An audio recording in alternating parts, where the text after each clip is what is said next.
Show. We're on air at 9 o'clock on every weekday night, taking calls from the mains. Hello, hello, it's Rangers Radio. Hello, hello, this is the Foreign Show. We're on air at 9 o'clock on every weekday night, taking calls from the mains.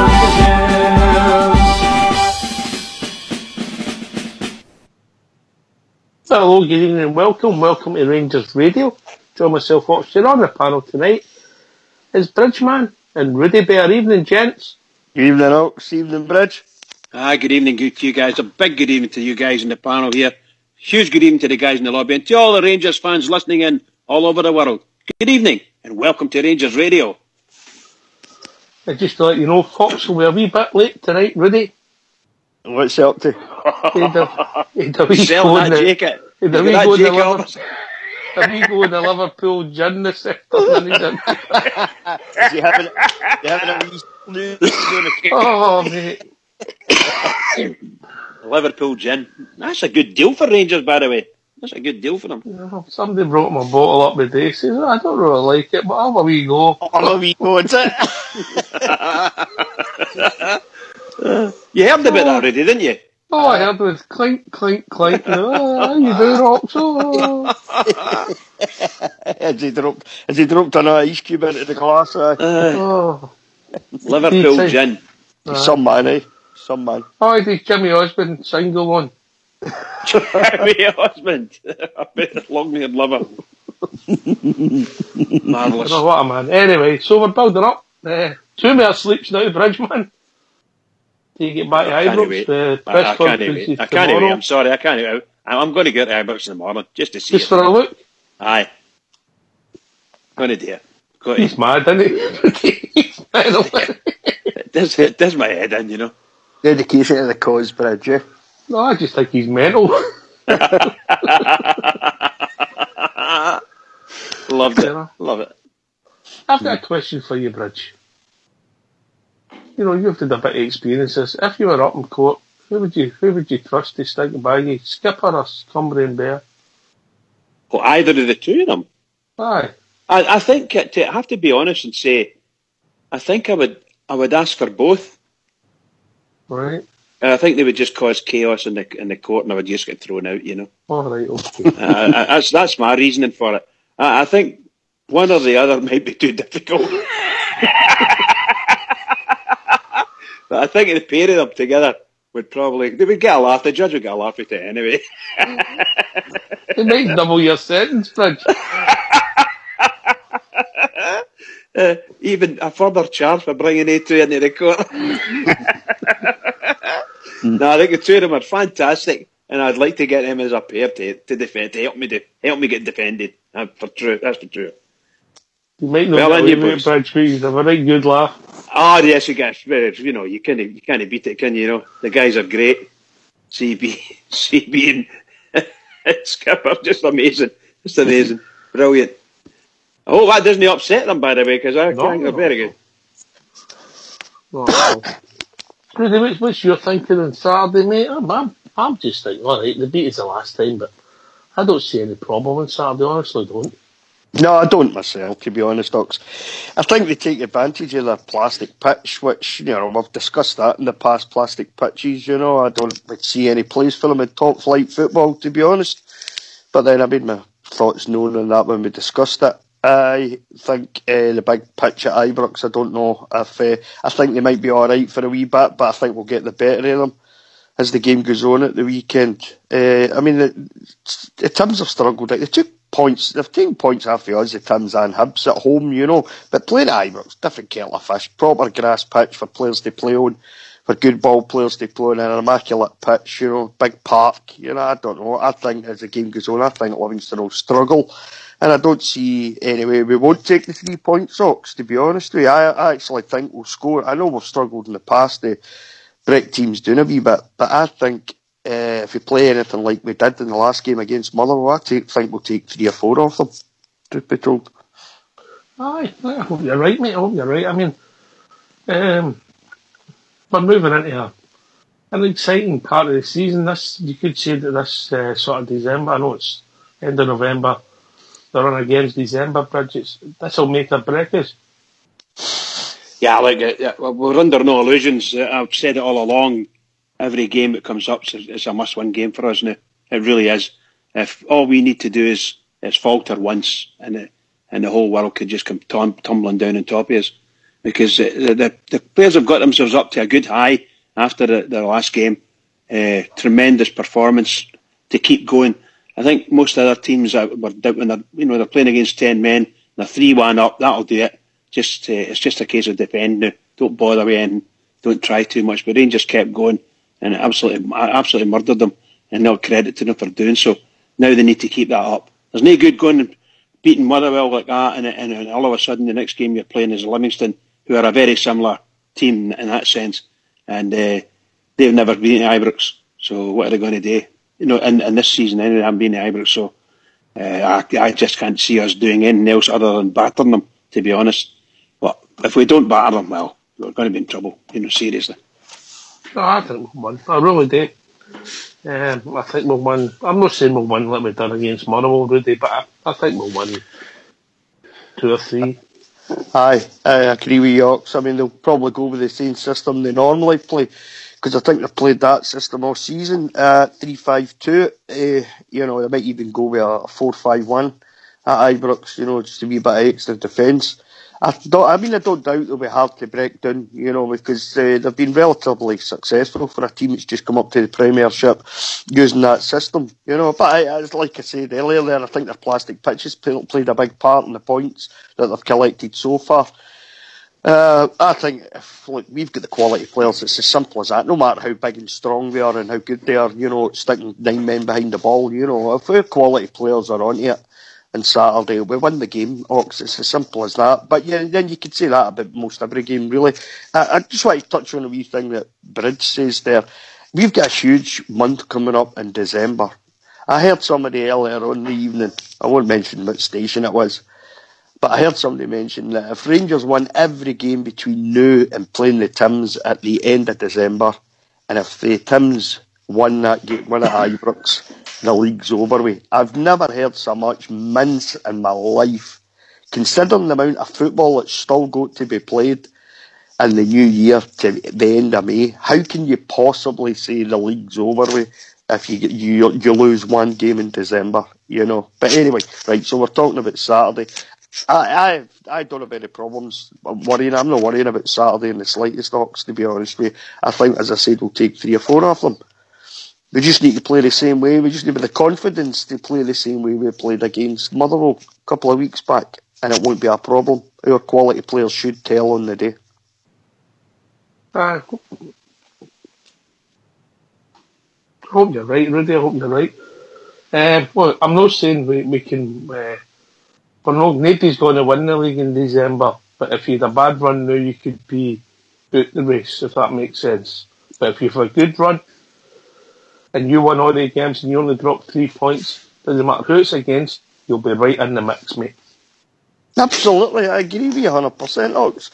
That's why I couldn't believe that moronic statement that I heard earlier on another show, and I'm thinking, basically what they said, the point they were making was, if Rangers win all their games right up to the end of December, and then lose at Ibrox against the Tims, the league's over. What an absolute crock that is.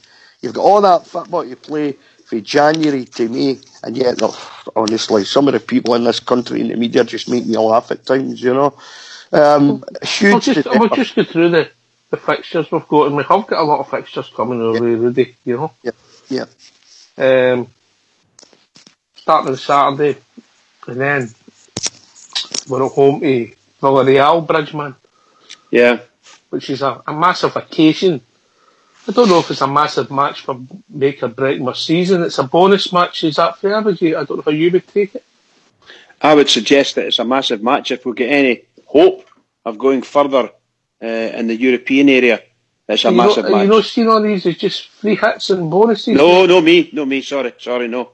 It's a game. It's during our season. Depending on the result, if we lose it, we lose it. I'm not going to start crying. No worried about it. but it's a massive match for us. Again, it's a big game. I mean, if we win it, the chances are we get through in that section. Wow, that'll be amazing. That'll be amazing. If we win it, I'm not saying we will, but then we're away to Hearts at Tynecastle, which is always a tricky ground, Rudy. Always. For us.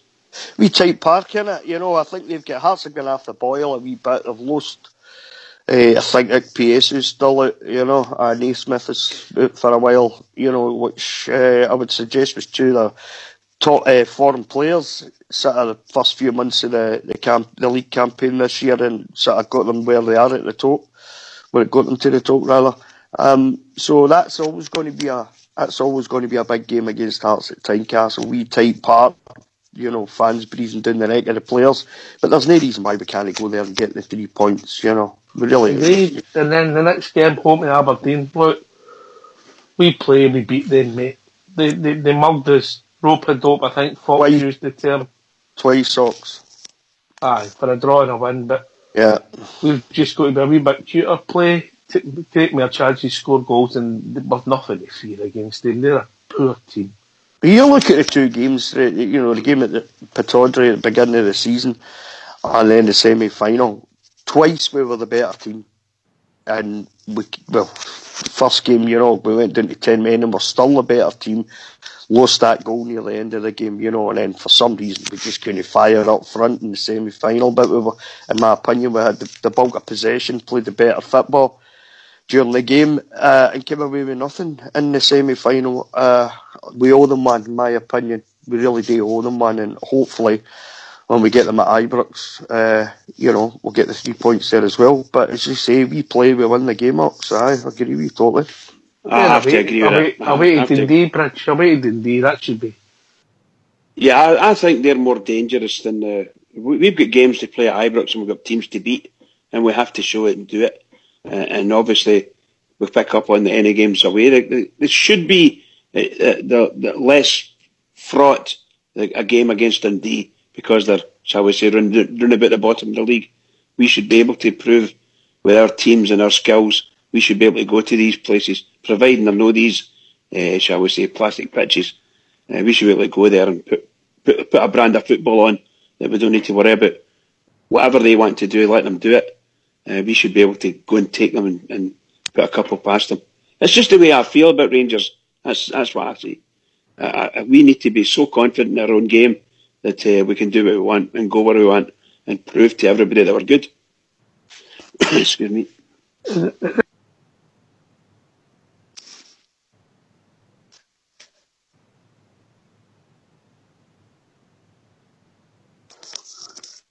You all right, Rudy? Okay. Hello? You there? Oh, yeah, there. Okay. Then we go to Rapid Vienna, Rudy. And then hopefully, as I say about the Villarreal game, it's a free hit for us, maybe more revenue, and hopefully pick up points, maybe get through. Maybe. But then we're home, we come back and we play at home to Hamilton. Which that's another 3 points, eh? I hope so, yeah. That's the way I'm so, wouldn't you? You know, you would think so. You know, I mean, there's a lot of games to be played. But when you're looking at Ox, we should be picking up 3 points against these teams, the likes of Dundee, Hamilton, you know, Livingston at Ibrox, Aberdeen at Ibrox. You know, any of these games should be a problem for us, really, in all honesty. Yep. And then we have the sort of 4 games in 10 days, Bridge. Away to Hibs, away to Kilmarnock, home to Hibs, and home to that mob. Well, the first 3 games are one of them's a rearranged game. We haven't played them yet in the league, so it's going to be quite tight. Those 2 games, Kilmarnock game's going to be as tough as Kilmarnock game's going to be. That's for sure. I don't like going down to Kilmarnock. I think that's a midweek game. Is that a midweek game? No, that would be a Hibs game. It would be a midweek game. Yeah. The 2 Hibs games are midweek, aren't they? I think. We play them one Wednesday, then we play them the following Wednesday. Yeah. So very tough 4 games in a row. Very tough for sure. But I think I just feel the way we are playing, the way we've responded in the last couple of games there, the way we've responded has been very good. The manager's up for everything now. He sees the club. He sees the club going forward. He sees the team starting to, shall we say, meld together. Obviously, most of the fans would tell you there's weaknesses, as each of them see it differently. There's weaknesses, and if we could get this or get that, it'd make things better. We've got what we've got. We've still got as good a team. We should be able to spank Aberdeen anytime, for sure. Hibs the same. We should be able to beat them anytime. It's only us that they're raising their game for, and that's the truth. It's only us they're raising their game for. Everybody else has said just play the way they normally play. Excuse me. We should be able to beat them all. Anyway, so that's that main run of fixtures finished, Rudy, and it's going to be tough, but I've got a question for you, Rudy. Aye.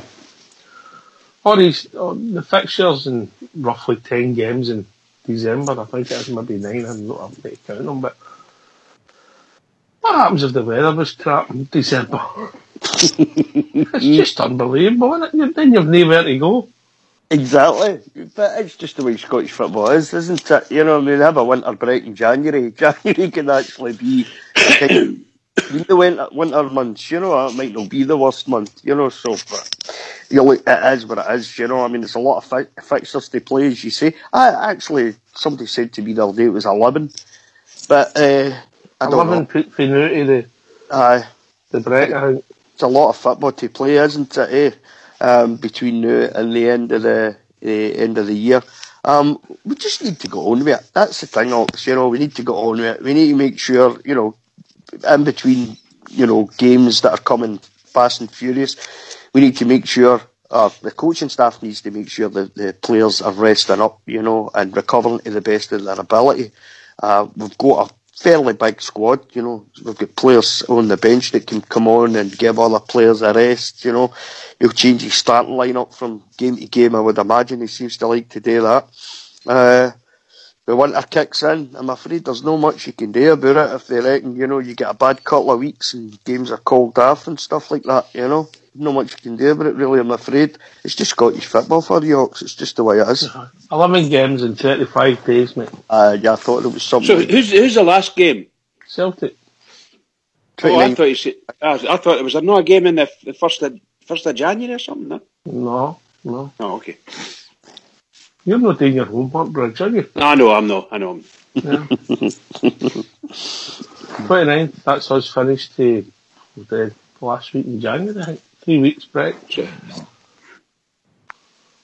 You know, but, well, we'll see what it takes us. Anyway, Bridge, if people want to join us, what's the number? They can join us on 0141 356 1972. Where else can they join us? Rudy Bear. They can join us on Skype at rangersradio.online. And if they've been in before, the lovely Fox will just bring them straight into the show. If not, he'll sort them out, but in a nice way. Maybe not tonight. No, he's rough. He's a bit rough tonight, isn't he? No, I don't know if he's rough, but he's a wee bit. I think he's with us actually. Evening, Fox. How are you, mate?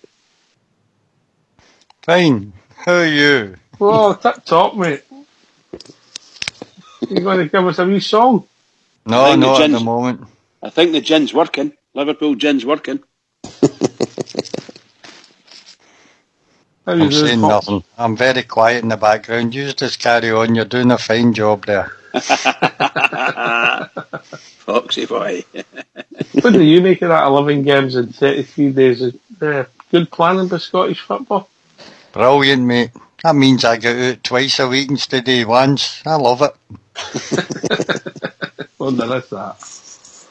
There is that. Can I just say, while we mentioned Liverpool gin and that, that's a real good, to me, that's a real good win for the Rangers. That's another sponsor. Very happy with that. Very happy. Are you happy with the sponsor, Fox? Well, it's alright. It's nothing special. It's not Carlsberg. It makes you reminisce, Jan, mate. That's the first time I flew to my wife, mate. I was married to her for about 20 years. And it made me think of her, so it makes you kind of morbid, I think. not modelling, morbid. Dear Bridge. we only fell out once in my life, mate, and that was when my credit card got stolen. And I never reported it for 3 months. But I got my statement in, mate, and the thief was spending less than horse, so I was quite happy. You're a bad man. You're a bad man, Foxy. That's a true story. Oh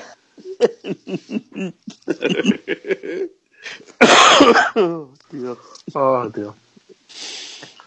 So when we get to the break, and it'll come quicker than we think, Rudy.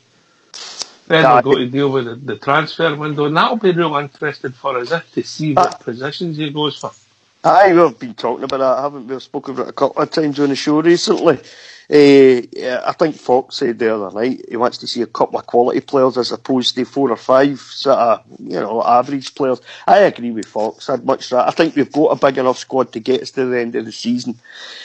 I'd much rather see a couple of quality players if possible, but January can be a funny transfer window, I mean, you tend to think, if a player well at a club, they'll not want to let them go in January, because it's harder to replace good players in January. If they're playing well at their clubs, the club tends to want to hold on to them. But we'll see what happens, you don't know what Mark Allen's got up his sleeve. I think he's done a really good job up to now. It could be maybe we'll get a couple of loans in January, or maybe a loan and maybe bring a player in permanently. I know we've already got 5 loans at the moment, I'd like to see a couple of them become permanent as well come the summer. Who, Rudy, who?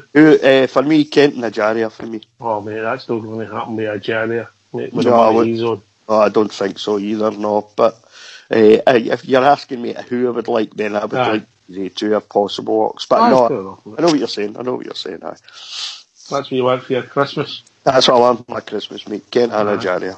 Yeah, if possible. Well, we'll cancel that hamper then. Oh, wait a minute, is that a foot hammer? Aye, big one. I could change my mind. I doubt very much if you're going to get Kent either, to be honest.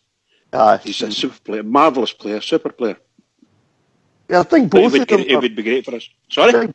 Both of them were put on extended contracts before they came to Rangers Bridge, I think. I wouldn't be surprised. Sure they were. Some of the youth coaches have probably seen them playing and saw the potential in there, and Rangers are just bringing that potential out. Look, gets to the new year. That's the boys have been playing half a season for the Rangers in the first team. When they've been selected in free of injury, they're virtually automatic picks. They're just tremendous players. And, they've never done that much in their own team. They never really played for their own team, truth be told. And you've got the European football as well, Bridge, don't forget. I'm saying that, how good have they been for us? Yeah. And all of our football is just amazing. Mm. I'm very happy with them anyway, but I'm much like yourself, Rudy. I would absolutely love it. Love it if that could happen. Love it. That happening and Stephen Davis coming. Be a nice January, Bridge. Oh wow.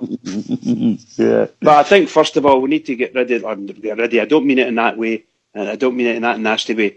But obviously there's people there that have to leave the club, either within a short period, just after the new year or something, or indeed at the end of the season. But we have to start getting some of them away or getting them ready to be parted at the door.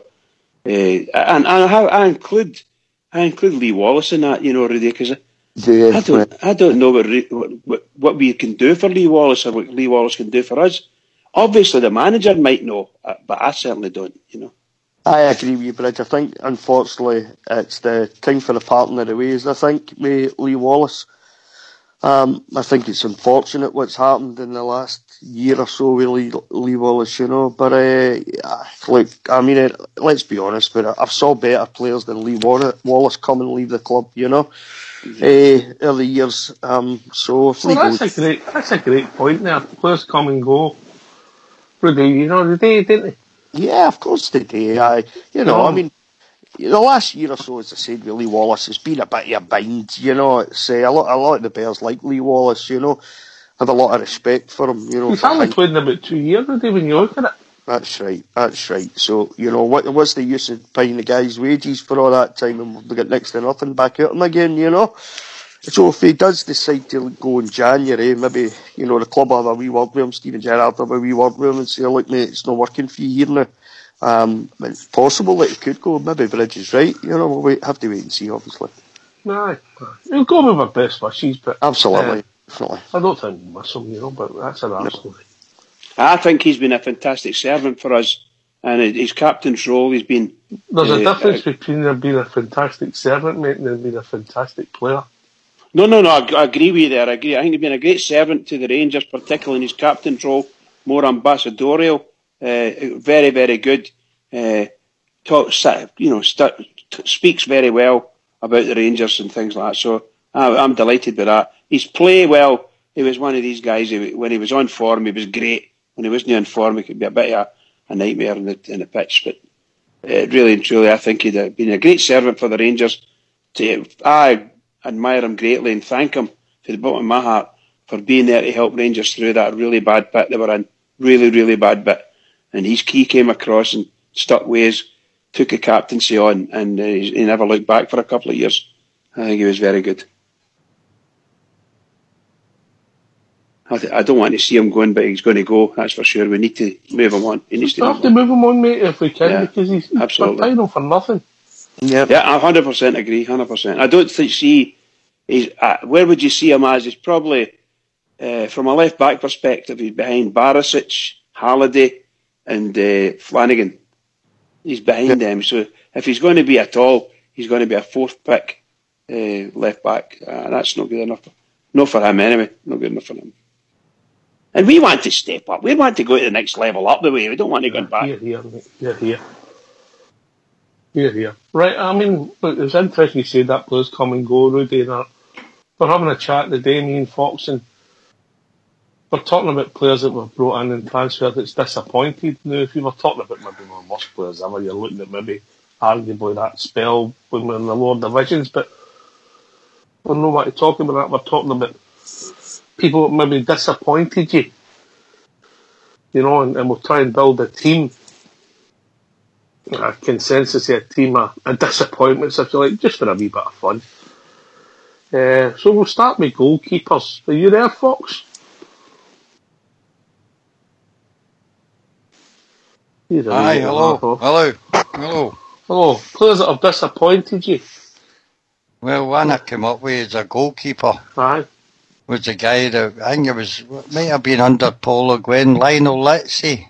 Was he no a bad goal? He didn't play much for us, gave me a big reputation, I think, was it Paris Saint-Germain he came I for? believe so, aye.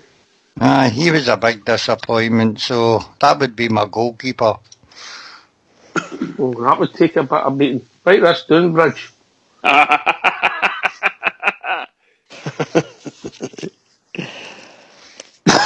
Anybody else in the goalkeeping states? Because usually we've done quite well for goals, Rudy.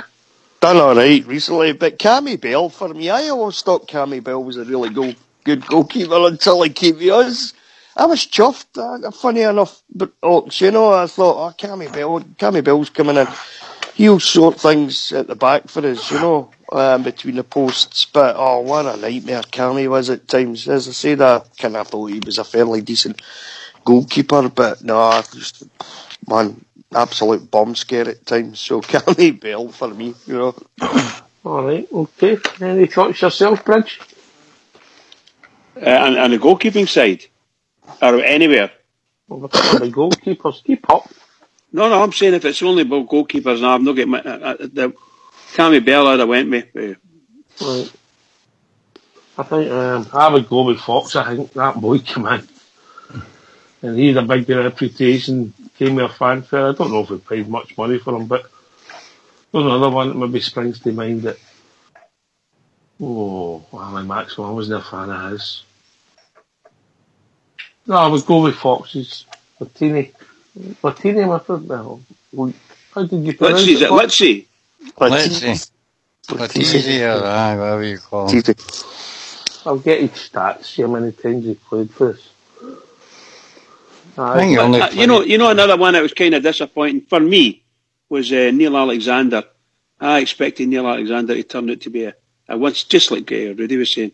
I expected him to be a real good star for us because he was he was a cup man, wasn't he? He played in the cup games, and he played. He scored. He saved a few, but then Wes saves a few as well. If you thought, Neil Alexander wasn't that great for me. You only played 8 games, your mate Fox. He came from Paris Saint-Germain and went back to Nice, 2006-2007 season.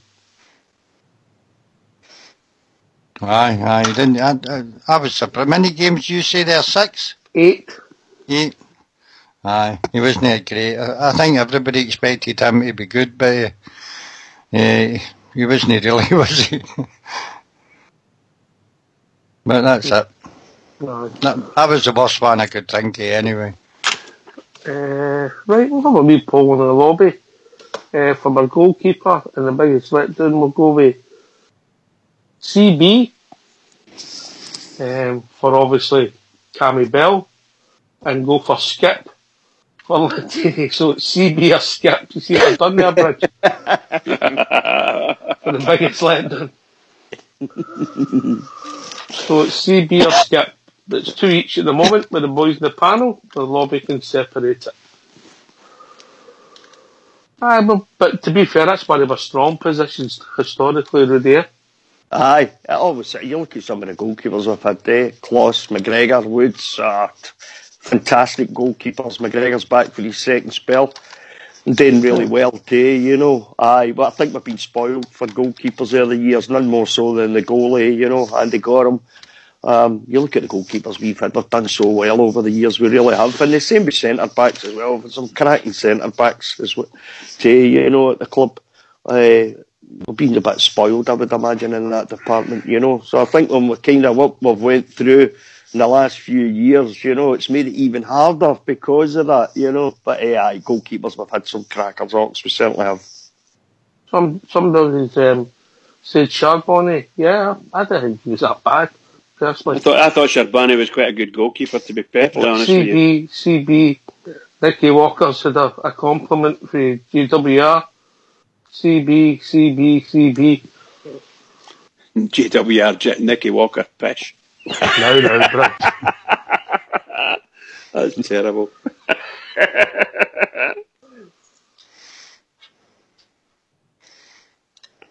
Alright, so the biggest letdown with the goalkeeper, I know it was during my bad period, but Cammy Bell's in goal, okay. So we'll set up a 4-4-2, roughly. Fox, next one, sort of defenders. Defenders, one of the worst. Have they got to be in position or just defenders? Just roughly 4 defenders. I would say one of the worst was Andy Webster. Oh, remember him? Aye, remember him? He didn't have a bottle to play for us. That was the excuse. Did we get him for Hearts? Well, I think he went down south and then came back, didn't he? Aye, yep. We chased him. I'm going to throw one in. Basil Bowley. Oh, he was a disappointment. I quite liked him too, but never mind. Aye, mate, with the reputation he came with. Yeah.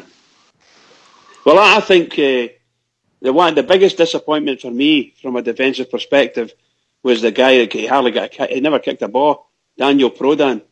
Aye, he came with a huge personality, massive name, and burst his knee first game, and that was him, knackered.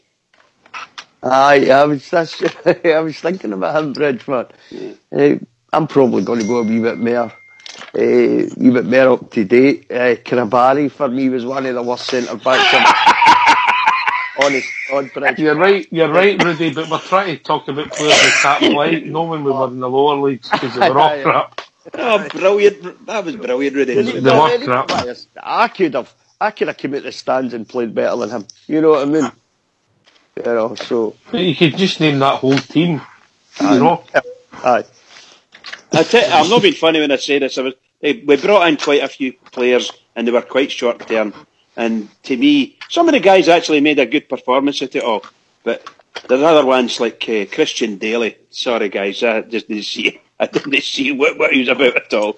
It's got a lot of caps to. See the two you mentioned, Christian Daly and you mentioned Neil Prodan and Neil Alexander. Yeah, they were some of the driving force that got us to Manchester, aren't they? Oh yes, I'm not trying to say it's only my opinion. He became a major disappointment for me, Neil Alexander. Seriously, I thought we lost a lot of games when he was a goalkeeper, And sometimes he could make it a good save, and then we think he's going to get that, and then he never got it, and he screwed it up, you know. And Cammy Bell was started doing that, and he was not a bad goalkeeper in another team. When he came to Rangers, he started to see it, you know. I always thought Neil Alexander was a fairly good goalie. I always quite liked him, to be honest. I think he was a good shot stopper, so he was. Well, one of the things you've got to remember when Ali McCoist was running the joint, Neil Alexander was the cup man, right? He was a cup man, and it was McGregor he was behind McGregor, and then he took over when McGregor left. He was a top man, but I don't think he never covered the cup in himself. Now, okay, we were in my bad time. It was in my bad time. I was awful pleased when he went away for Rangers. Awful pleased. So we'll get 3 defenders, a 4th defender, sort of Bolly, Webster, Prodan, right back. Anybody else, Fox? You need to leave me out now. My mousey's ran out of power. I'm trying to get my batteries for it. Hold on, I'll be in a minute. My moose indeed. Brilliant, isn't it? It's brilliant. So we're going with Prodan, did you say?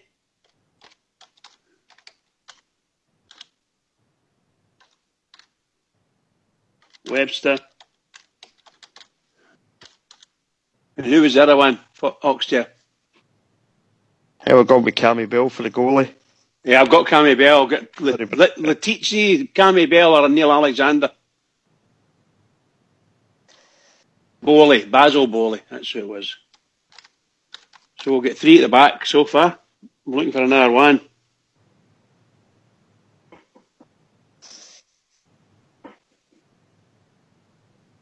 You know, Rudy, do you remember the right back, wee Morris Ross? Do you remember him? Oh, Morris Ross, aye. Did you like him? No, not really. They're not listening to the question, but it's people that come in with a reputation. Right, of okay. a disappointment. No boys that come through the ranks and never Okay, quite made it. okay. Morris Ross played a lot of games for us. You'd be surprised. No. I was asking. I never liked him, but I know that a lot of folk did. More Ross was Scottish caps as well, you know. What about that Vanoli? Remember him? I think he came from Italy. I don't know what the name of Vanoli. He played at left back occasionally for us. Michael Ball for me was a huge disappointment. Oh, he's a personal friend. I mean, what you're saying? All right. Oh, really? I think so, though. I mean, it gave me a big price tag. I can't remember how much. Was it about $6 million? There was politics involved. Listen to the archives to get the real story of that. Right. What a gentleman. Fox? Oh, I agree with you there. He explained it all when he was doing the interview with Ox, or what went on in the background. Oh, I don't think I've ever heard that. I don't know. I have not heard that. Well, look back and you'll find it in the archives, mate. It's a good hour's worth. It was nearly 2 hours worth. We must have had some came in. We'll put Vanoli in there before we move on. Okay. Can I go I'll get first? that. Can I go first with the right side of midfield? Capuccio. Capuccio, right. Okay. How do you... Fox? Oh, I'll need to think on that one. That's a hard one. Midfielders. Conterman. No, that goal he scored against the Timbs was worth anything, mate. Oh my God. Really? Oh, no. I think, I'm trying to think who would, let me see. I think El Hadj Diouf was a huge disappointment. You know, I know some of the bears liked him because he's verbals and all that stuff. But I thought he was a big disappointment. He was a massive name. For me, this trouble that surrounded him just seemed to just carried on constantly for me. I got to the point where I just couldn't be bothered with it, really, to be honest with you. So it was a big name that came in, and I thought didn't really do it for me, I'm afraid. What about Joey Barton? Joey Barton, there's another one. Aye. Yep, Joey Barton, certainly. What about the Czech guys? What was his name? Oh God, I can't even. Sionko, that was his name, wasn't he? He was a Sionko. Libor Sionko. Aye. Sionko, aye. Yeah. So are we playing a 4-3-3 or 4-4-2? 4-4-2. Okay. What about Dragan Milanovic or what? I can't even remember his name. What was it again? I can't even remember. Milanovic or something. What's his name again? I can remember somebody with that name right I enough. think he only played about 8 games. I think he came in for about 3 million or something. I think he played about 8 games for us or something like that.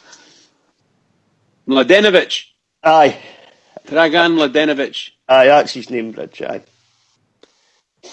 I remember kind of thinking big things for him at the time, you know. 7 games he played. Is it 7? Right. 7 games. 7 games and the money, but I think they paid about 3 million for him or something like that, Bridge. By the way, somebody, Tony on Facebook's just spanned one for the centre half, Senderos, mate. Senderos. Oh, yes. How could we miss that? How could we miss that? Oh, I'm changing that. That's it for the centre half. That's a fair shout.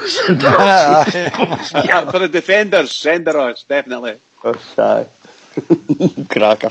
Don't know how you get to So what I've got to say the four defenders: Prodan, Webster, Bolly, and Senderos. Midfield we've got Capuccio, Juve, Joey Barton, and Mladenovic. How's that? Yeah, Happy with that? Sounds good to me, Bridge, aye. Right. Okay. Up front. 2 Oh, forward mate. players. Oh, God. There's loads of them, mate. Up front. Oh, right. I'll go for front. James Beattie. Francis There, Andrew. Jeffers. Francis Jeffers. Danny Jeffers. What about Flo? 12 million quid we paid. And Daza. Francisco's. Sandaza, I would go for that. I'd most assuredly have that. I mean, I was in the lower leagues again, lads. Yeah. Remember? Alright, it Flo. was. Talking Andrew Flo for me was a Right. big disappointment. We'll have a vote. We'll have a vote. Flo or Jeffers. Remember Sibo? Come. Brilliant. Sibo, aye. Sibo. No, I'm going to pump for that. I'm going to pump for that. The 2 biggest disappointments for Franny Jeffers and who was the other one we mentioned? We put Flo in there. 12 million. Sorry, Andrew Flo. 12, 13 Sibo. million. The funny thing about him is his goal ratio. He was a big He disappointment. did score a lot of goals. He scored a lot of goals. It's hard to believe, but he was rubbish, wasn't he? Aye. And we shipped him out, didn't we? Quite Sunderland. Sunderland for about 6 million or something. What a loss we made on him, man. Will we go with I think that? we're still paying for that, actually. Flo and Jeffers, would we go with that? Aye. I just That's don't Flo and another. Jeffers, I okay. just don't another centre back. Carol. Go on then. Stick Carol Svensson. You can stick him in the centre back. He was scared to head it, wasn't he? Aye. You can put Svensson in there. What a disaster that boy was. He was Actually, like, there's Fox another was one. scared to head it in case he messed his hair up. There's another one there, guys, that Skipper's just reminded me. Jim Baxter when he came back. Chris Boyd in his second time back, mate. Oh, Yeah. wow. Maybe we can't talk about them returning. To be fair, Derek Johnston wasn't brilliant when he came back from Chelsea. Exactly. either. Oh, wow. Right, give us that team, Bridge. You take anything on in your own. Excuse me, right. Right, we're going for Letizia. I think it's Letizia you've said that his name Aye. is. Aye. Prodan, Webster, Bolly and Senderos. Capuccio, Juve, Joey Barton and Dragan Mladenovic. And up top the top is Jefferson Flo. That sounds like a comedy actor, Jefferson Flo. They probably could have been British. There's a few internationalists in there, aren't there? Yeah, they're nearly all good international pedigree, every one of them. Christian Erlinger there, another one. He was another flop when he came to us, didn't he? He was Of course there bad was for a few. injuries. When I seen him play, I always looked alright, mate, but it was just injuries, wasn't it? You know, just 5 minutes ago, or maybe even 10, we couldn't even think of any. Now we're coming out of the woodwork, isn't it? Brilliant. It's ripping off the tongue now, aren't they, really?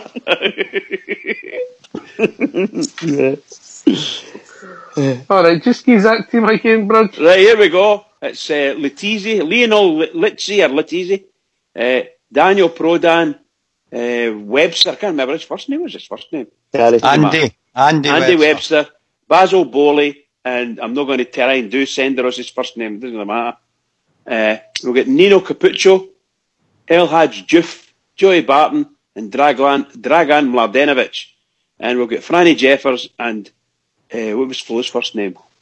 Torrey Andre Flo. I couldn't remember. Come on, that. James Beattie was worse than him. Come on. Actually, I agree with you, folks. He was worse. Oh, we'll change Flo to James Beattie, will we?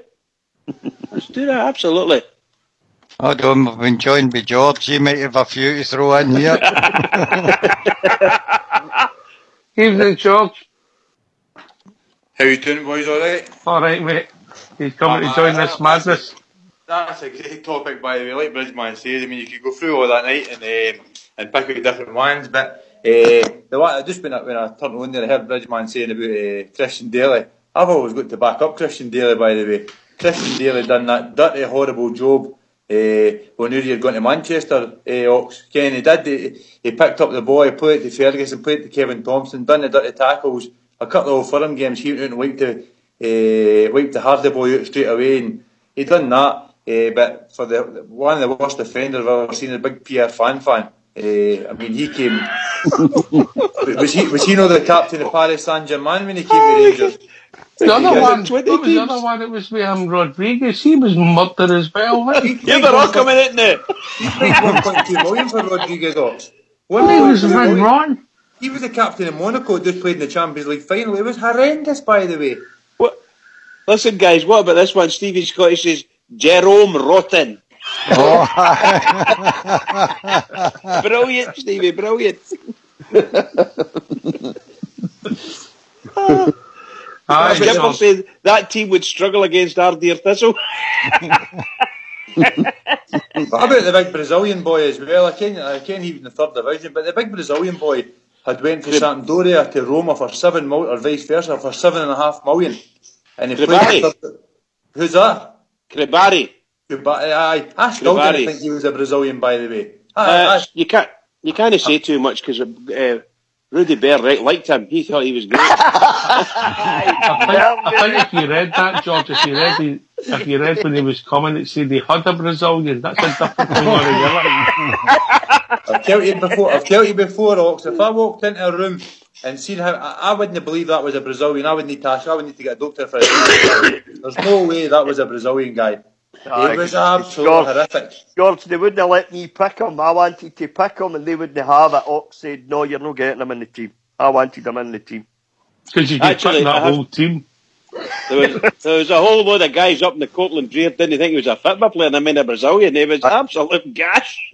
Terrible, man. What a terrible player he was.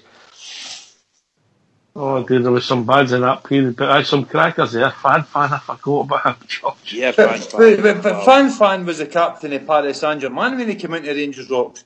I mean, the goalkeeper, Letizia you're talking about, he was the goalkeeper for Paris Saint-Germain as well. Absolutely horrific, couldn't he? And by the way, Big Papac was a great left back, but he was a terrible centre half. When he came to Rangers as a centre half, he was your centre halves were him and Carl Svensson. I got to tell Carl Svensson was going to be the next Swedish captain. Unbelievable. Wow, horrendous. Wow. And that boy, the striker you're talking about, I think he's got to top it all, the worst one. He came to Blackburn Rovers. He was a striker. He scored 1 goal against Albion Rovers for us. Eagle Ostenstad. Oh, he was murder. I'm not even going to put that down because I'd need to spell it out. You just stick with Flo. I'll stick with the Flo.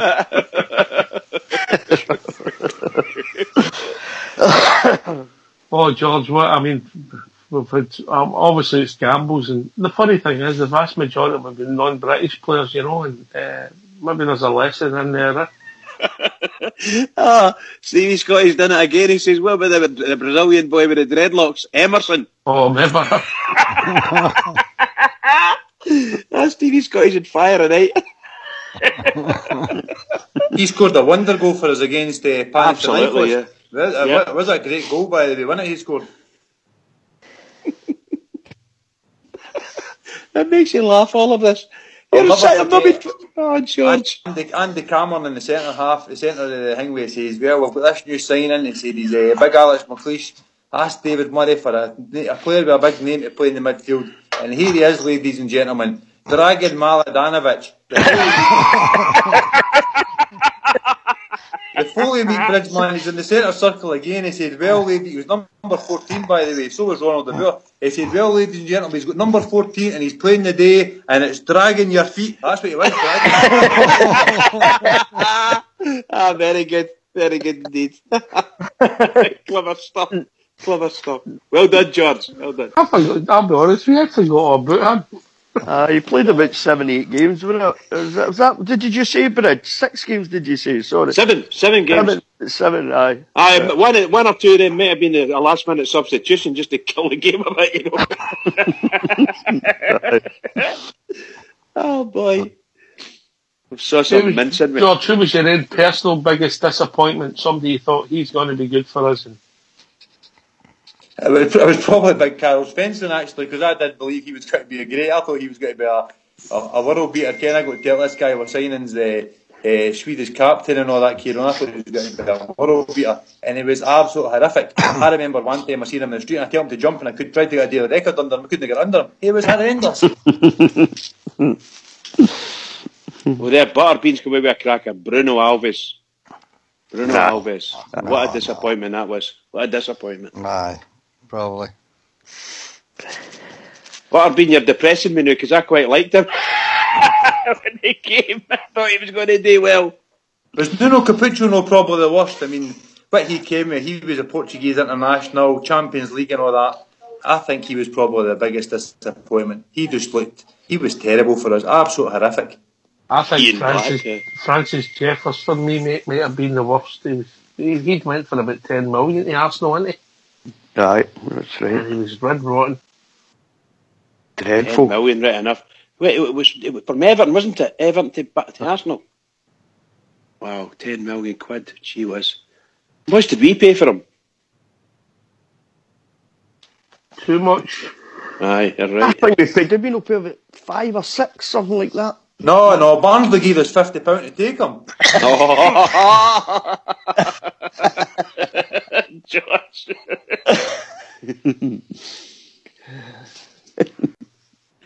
You're shocking at George, isn't it?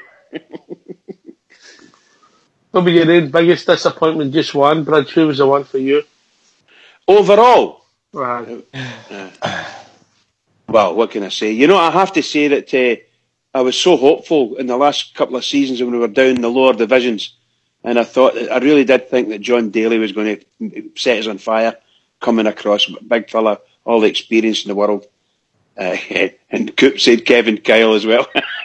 But no, I think John Daly, for me, for where we were at that time and what our expectation was when he brought that boy over, it was a major disappointment.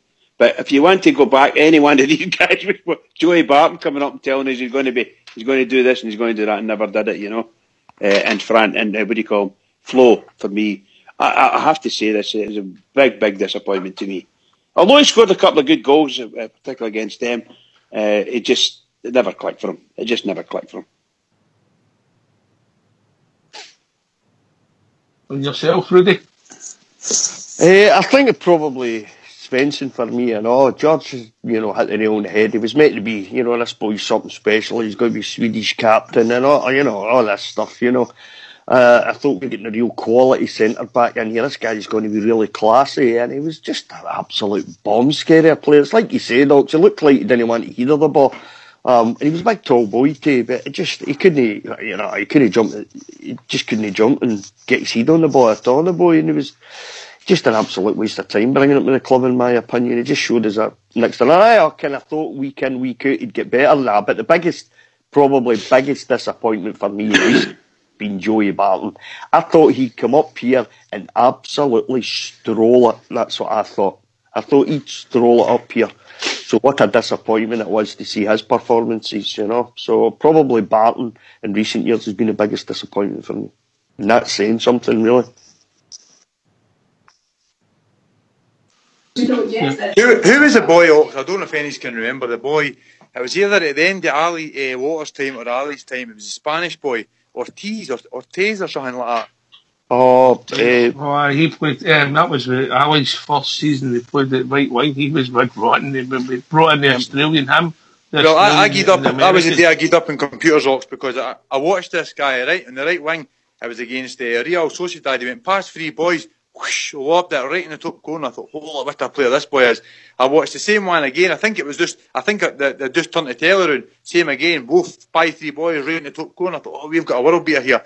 I was at every single game that season and didn't see him going past one defender. The people run at him and he used to fall and trip himself up and untie his laces, and I think he was probably the worst right winger ever. And it was Spanish too, I'm sure the boy was. I think he was probably one of the worst players I've ever seen. I think he's the only person I've ever booed after the park at Ibrox. It was terrible, Ox. We brought in an Australian boy. Was it Matt Mackay? We never seen much of that time as well. And there was an American. I can't remember his Matt name. Mackay was Australian, that's right. And the American lad that we never seen much of. Can't remember his name. That began with a no. I think. He went on and got a few caps for America. Aye, he ended up doing quite well with America. Oh. I think he played. Did he not play in the World Cup, mate? At one time. No? We've had some rank rotten players like guys you just wouldn't think. I mean, you can, it's bad, folks, when you go to a game and you think, I think I'm probably the same level as that guy. That's probably when you can, it's bad. Ian Black and guys like that. But at a time when Ken, like Bridge Mancini, expect these guys to come in and stroll games and things like that. I remember the one Taylor got on loan to Man United. Was it Bojan Djordjic? Aye, he was red button and all, wasn't he? But he not come? Was he not supposed to be a world star or something when we got him on loan for Man United? I'm sure it was Man United we got on loan for, and we could tell it was going to be the next big thing. I think he was Swedish as well, and he came and he was rank rotten. You know, I'm thinking back once again. You know, 20 minutes ago, half an hour ago, we're struggling just to put a name on the board here, and now we've said about 12 teams. I mean, 12 players. Have you got a list of all the players George has mentioned? No, I'm not. No, I've only kept the first team. Wow, incredible. Oh dear. Robin, bit of fun. Oh, some people superb fun, by the way. Fond memories, isn't we? We've all got fond memories of what we've seen. Really and truly. I'm not saying he was a bad player, but maybe a disappointment in the jersey was Givash. Because of the reputation he came in, just won the World Cup. Oh, Givash, yeah. Aye. I see Cushy's mentioned him. Is it Cushy? No, Coop mentioned. Aye. What did we pay for him? 7 million, 8 million we paid for him, was it? Oh, few quid, aye.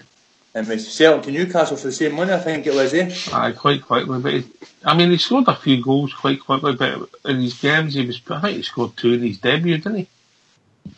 That's the thing about Flo as well. A lot of folk talk about Flo, the £12 million. He never asked to get bought for £12 million. He actually scored, I think it's about 40 goals he scored for us in the 2.5 seasons. What's that? Got that many goals? I'm sure it was about 40. I'm sure it was roughly. If you go on mute, Rudy, and everybody else goes on mute, Fox will use a tune, and I'll check that out for you. Okay.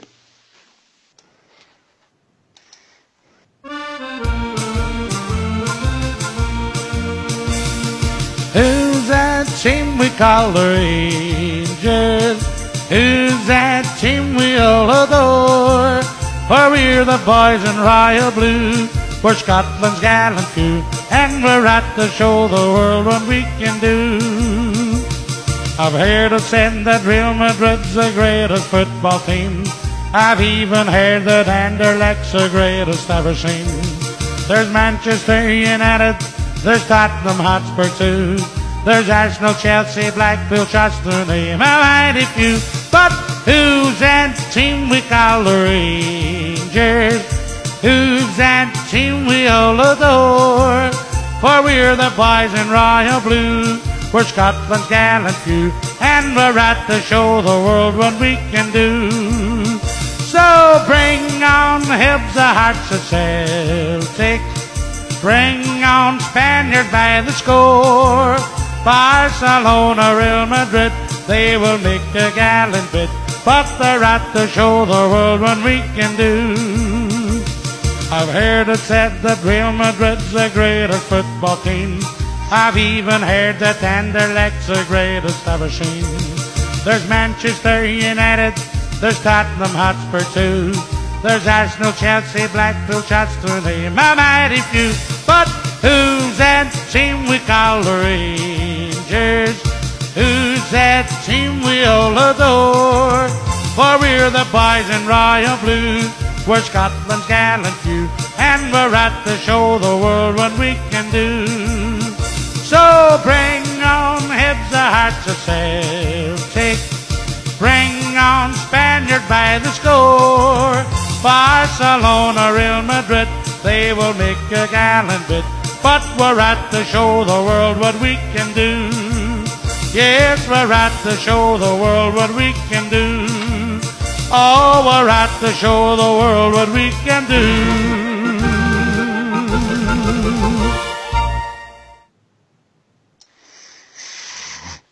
Oh, you must have liked that, Bridge. That was a cracker, wasn't it? Absolutely brilliant. I'm out of what a breath. voice. I'm out of breath. Brilliant singer, that boy. Uh-huh. What a voice. You there, Rudy Mike?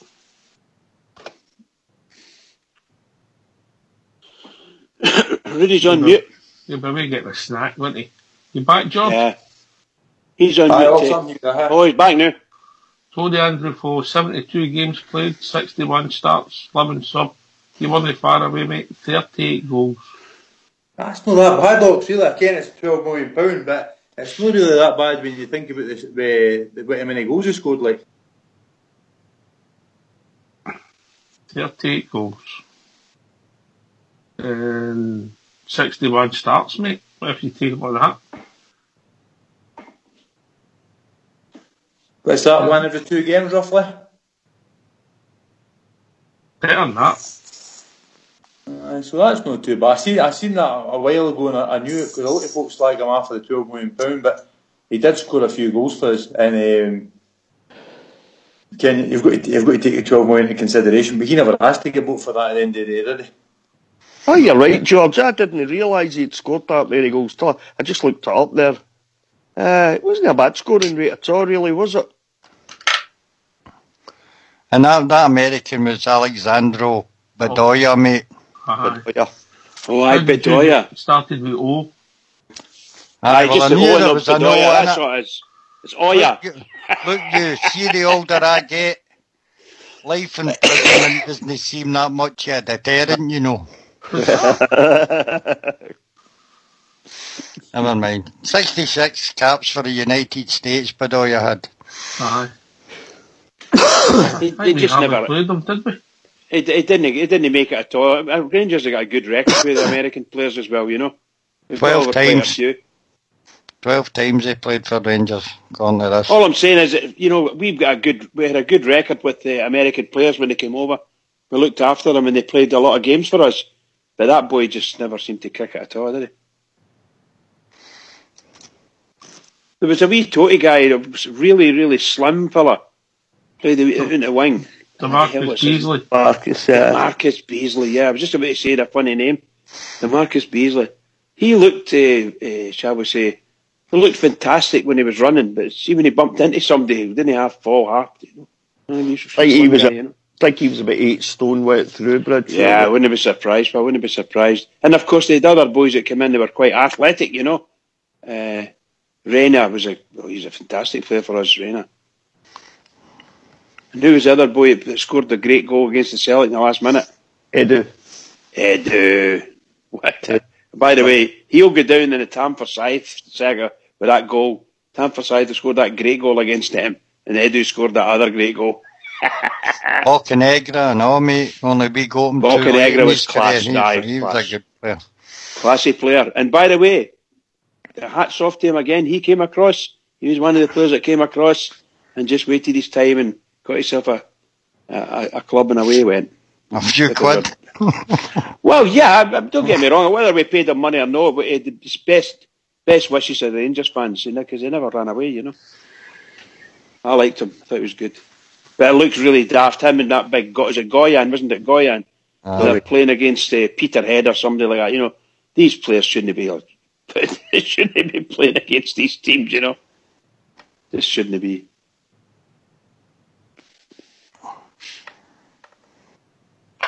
He was captain the first game back against Brecon up at the Hedge. Yeah, he was indeed. He was our captain. Wallace took over from him. No, McCulloch. Did McCulloch take over? Aye, that's what people. Wallace wasn't the captain. McCulloch was for the first few seasons. Okay. Yeah. It just shows you how your memory plays tricks on you. Who was the other McCulloch one? was our captain. The French boy, Sebastian Faure. I used to stick up for him. I can remember that. Oh, I said 4. That's right enough. Was that no you did through your drug period? But Could have been. Well, could have been. He probably needed them to get us through it, because that was tough, wasn't it? It was really tough those 4 or 5 years. My goodness gracious. Who was the Greek boy that played right back then, Taybridge? Oh God, bearing with an A. Oh, Andrew. Asterios or something. Something like that, yeah. He was bouffing as well. But I mean, again, I didn't like Higwin these guys, because that was a time, see when you're talking about Capuccio and all these guys, they came into good Rangers teams with big reputations. These guys were coming into full time and we were just coming in to get anybody, just get numbers up and to get us through. So I didn't really like slagging the guys after, to be honest, but I mean, some of them were woeful. Argerio, his name was. Agrio, that's Anestis Agrio. Stevie Scottish got it in the lobby. That's well done, Stevie. Once again, remember that Asian boy we signed that was all left foot bridge? Wan Sanchu.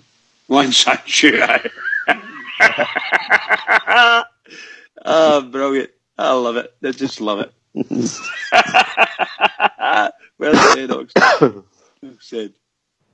Well, the 5 boys for Newcastle as well, Ox. I mean, that's a 5 boys on loan for Newcastle. Some of them have done.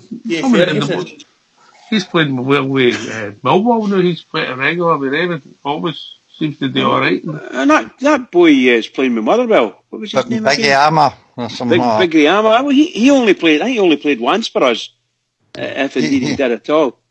But they were all injured and. The big boy, Marlowe Streep or something, he looked like a good big player. I think he played one for us and then he got a bad day, but he looked like an alright player. Yeah. Obviously, the boy that was a big hit for us was the guy that could score the goals. Is that what you were meaning, Oxchair? Who was the boy who was all left foot, scored some Chinese trick and bang one in?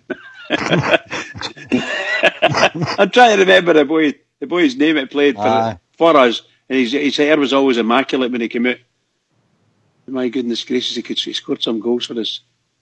I can't remember. A Czechoslovakian name or something like that, Feliska? No, it wasn't him. It was something like that, wasn't it? Aye. Feliska, who was that again, Fox? Was that the boy we go on loan for Hearts? I got for Hearts job, Feliska. Andreas Feliska. That's right, aye.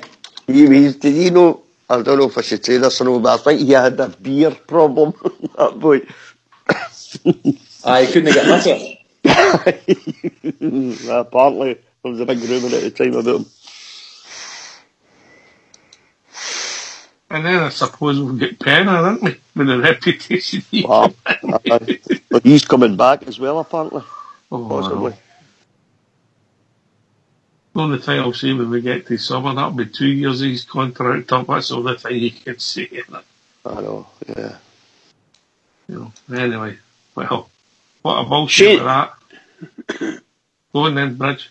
I was going to say Remy Street, Kevin Mbabu, Shane Ferguson, Gail Bagriana. That was 4 of them that were there. I think the boy's name was Remy Street, right enough. Let's see. Vucic. That's who it was. Yeah, that's him. He actually did score some cracking goals for us, that boy. He did indeed. Harris Vucic. Hi. I remember him. Yeah. That was an interesting. We lived in interesting times then, Oh, George. that's the one I think George was saying. Remy Street. I think George was saying he wasn't a bad player, just got injured the first game. Kevin and Babu never even got a game time. I don't think he did anyway. Shane Ferguson. Oh my God. But that boy Big Graham is playing quite well for Motherwell now, isn't he? Shane Ferguson's a regular for Millwall in the Championship. Millwall, that's the boy you were saying was playing with Millwall, yeah. So that's how long ago was that, for God's sake? McCall did them, so that season, before Robertson came in. 2015.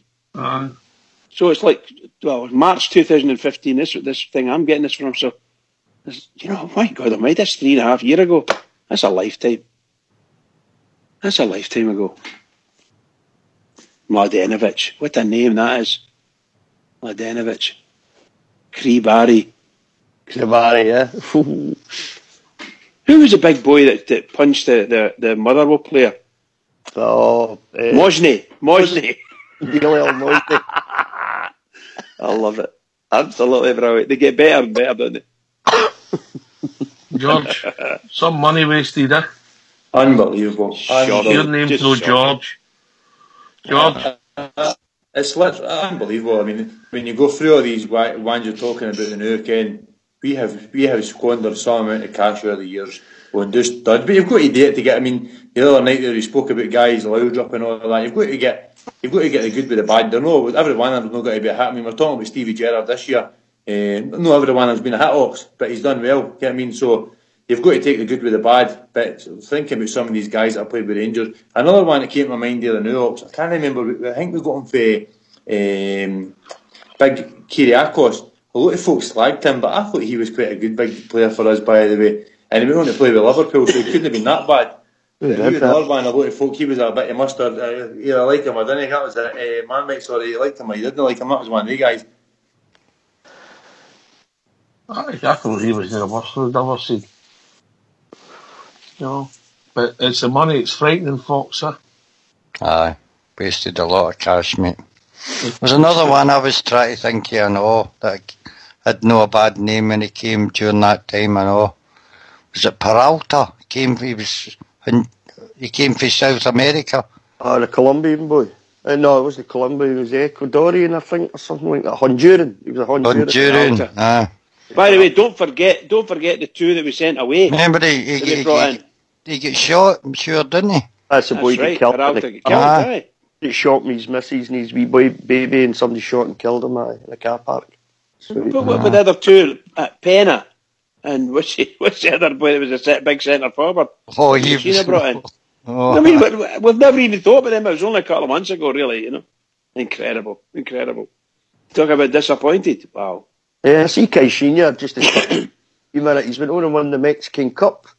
Did they win that, did he? Won it, apparently, I'm a mate. Well, you can only take your hat off to him. Well done, pal. He knows where his league. He knows what league he should get in, doesn't he? I think it's maybe the dogs have stopped barking and the caravan stopped. Yeah, indeed. And I think it doesn't have to face a fanatical press that just out to hate you to death and kill you if they can, and that's what they did with him. They absolutely ruined the game for him. Ruined it. No, I didn't accept that, Bridge. I think he was a dud. I don't care. I wouldn't be surprised. But I don't care if he was going to win the World Cup in Mexico. He was a dud, and then everybody knew that. They found the weakness and they absolutely roasted him for it. Roasted him. It was embarrassing. He's still never a go to Rangers, Joe. Never a go to. No, you should never have got it. Of course not. But these, they found the weakness and they get tore in, and it was just relentless. He was never set up for it to take part in the Scottish League. Never. A few you said at the time, Bridge, if you go to Google a prospective Rangers manager, he's not a Rangers manager. Of course. Don't do the guy in. Go to Google him, you know what I mean? I'm all for giving people a chance. Just think you never got enough time, mate. I'm saying I'm all for giving people a chance, but the truth of the matter is he just wasn't for this part of the world. He just wasn't. No with Rangers. Sorry. No with Rangers. I think so, and I don't think he was a good manager. And he's the way he thought he could talk to the press. It just failed. It just failed for him. So I think it was a bit of a two-way street as well, though, Bridge. I don't think they showed him any respect for the minute. Oh, absolutely, absolutely. They let all their hatred pour out of him to that guy. A lot of the stuff, in my opinion, that went on with Caixinha as far as the press in this country is concerned, a lot of it was verging on xenophobia for me, Bridge, to be honest. Scandalous stuff. Scandalous stuff they were coming out with about him. They wouldn't have said that about anybody in Scotland and get away with it, but they did with him because they knew they were going to get away with it. So I don't think he was a great manager. I don't think he came close to being a Rangers manager, in my opinion. But I think he got a raw deal off the press the minute he stepped off the plane here, to be honest with you. I think that we, as a club, weren't strong enough in any way, shape or form to allow a manager. Because what we were looking for was a high-profile manager. And they came back with this Mr. Caixinha as a high-profile manager. And there's a great expectation what he was going to do this and do that. Look, his record is probably quite good if you compare it to what we've got now. He's probably not that far away from us, but his performances with the press was just poor, very poor. They done the same with Morelos, mate. Sure, when he first came in, the press attacked him. Remember Jackson had that kind of piece about him with all the drug innuendos and all that, Yeah, all the drug race. He should have been sacked for that. But remember when Morelos, Morelos was started, well, how can we say this? We, as a club, at the board level, started to sort of try to cover for Morelos. And because he was needing it. The big difference was his use of English was very poor. So the press were absolutely berating him for that as well, So you're right. It was just certain things were happening. They were happening wrongly.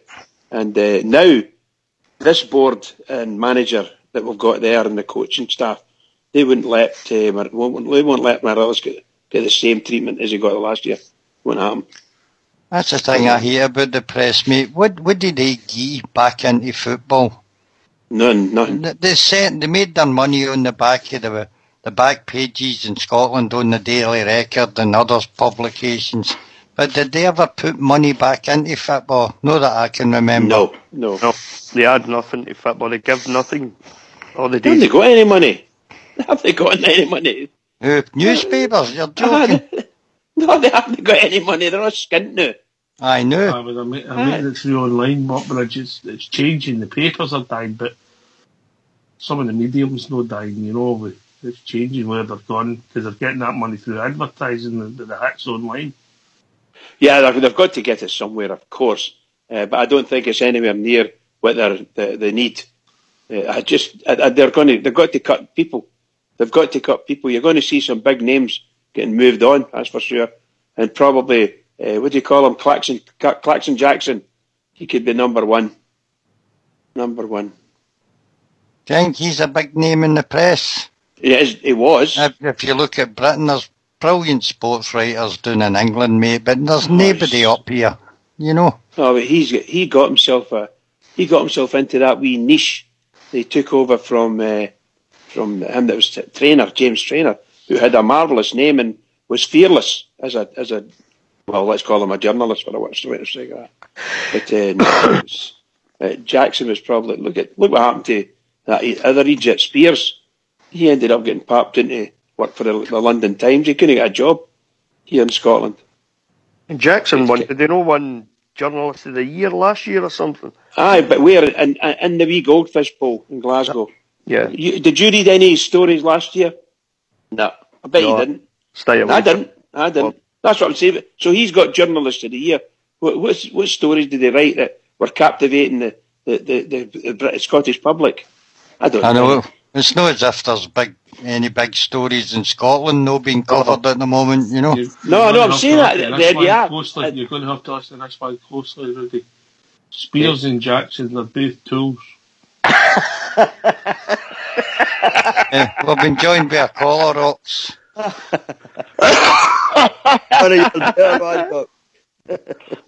Evening, caller. How we doing, mate? All right, guys. How are you?